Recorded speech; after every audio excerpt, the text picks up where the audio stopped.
పదేళ్లుగా నిర్లక్ష్యం, అవినీతి పాలనతో వెనుకబడ్డ తెలంగాణను గాడిలో పెట్టే బాధ్యత కాంగ్రెస్ సర్కార్ చేపట్టిందన్నారు మంత్రి పొంగులేటి శ్రీనివాసరెడ్డి. రైజింగ్ రేవంత్ రెడ్డి రెండేళ్ల పాలనలో రెండేళ్ల ప్రగతి పేరుతో స్పీక్ సంస్థ రూపొందించిన సావనీర్ను ప్రభుత్వ సలహాదారు సుదర్శన్ రెడ్డితో కలిసి ఆవిష్కరించారు మంత్రి పొంగులేటి శ్రీనివాసరెడ్డి.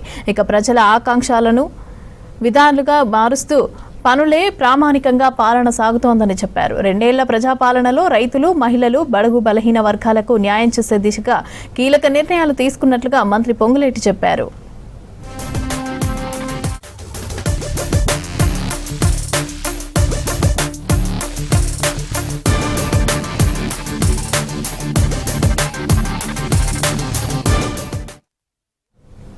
భూ పరిపాలనలో పారదర్శకత, భూ వివాదాలకు శాశ్వత పరిష్కారం చూపేలాగా చర్యలు వేగవంతం చేస్తామన్నారు.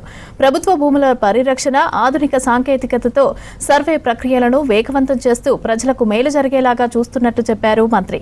ఈ కార్యక్రమంలో మహిళా commission chairperson Nerella Sharada, speak సంస్థ సలహాదారు సత్యనారాయణ పాల్గొన్నారు.